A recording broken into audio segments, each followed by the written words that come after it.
The more time you spend actually operating in crypto infrastructure, not reading about it, not watching others do it, the shorter your list of trusted tools gets. Not because you get pickier in some abstract sense, but because you accumulate enough real data to know exactly what failure looks like, and you start recognizing the early signs of it.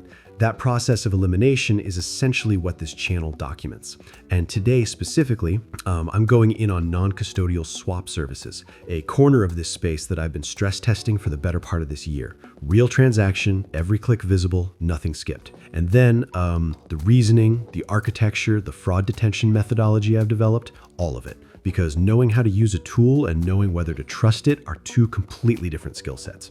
Okay, I'm doing USDT to BNB transaction, a pair that's clean enough to let the process speak for itself without anything getting in the way. Coming to the interface, pulling up this window here, setting Tether as the outgoing asset, confirmed. BNB on the receiving side, good, that's in. And below the pair selector, the full rate breakdown is already rendering. Exchange rate, fee, settlement window. Yeah, all that's in order. Exactly what I'd expect. Moving to the next step, destination BNB address field. There's also an optional refund address. I fill that in every time just as a baseline habit. And an email field for notifications. Filling those in now. One moment.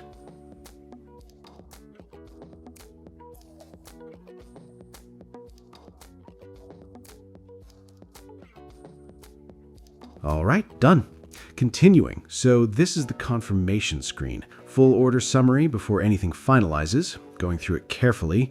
Asset pair, rate, addresses, fee, everything is consistent with what was on the previous screen. Nothing is shifted. I'm accepting the privacy and creating the order.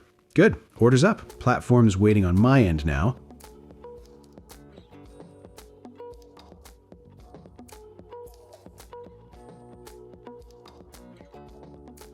Okay, that's done on my side. Hitting confirm, and it's running.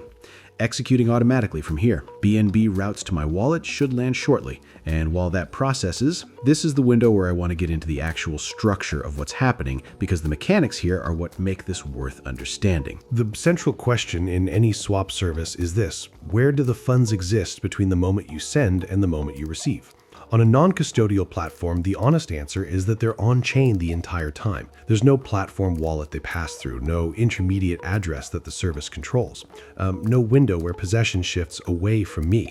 I send from my wallet, the swap executes at the protocol level, my wallet gets the output. The service itself is operating as a logic layer, calculating the rate, sequencing the execution, verifying the routing, but it's not a physical participant in the asset movement. That's the part that's hard to internalize if you use to centralized exchanges, because the CEX model is literally the opposite. On a centralized exchange, depositing is the prerequisite for everything, and a deposit is just a transfer of custody dressed up in product language. Once the exchange has the funds, the user's relationship to those funds becomes entirely dependent on the exchange's policies, uptime, and business continuity. Non-custodial cuts that dependency off at the root. No third-party exposure, no personal data trail, no inherited risk from the platform's own situation. If something went wrong on their end right now, the swap would still clear. The chain doesn't require their servers to be running. That's what the architecture actually means in practice. All right, pulling this together. Here's the thing about trust in a technical context. It doesn't come from a good first impression. It accumulates through repetition, through edge cases, through all the small moments where something could have gone wrong and didn't. And that's the lens I'd apply to everything I've shown today. 70-something transactions over the span of this year across different pairs, different liquidity conditions, different times of day, and the experience has been identical each time in the ways that matter. On time, clean, no intervention required on my part. And I think what that actually represents is a platform that's been engineered with enough rigor that normal use never surfaces the limits of it.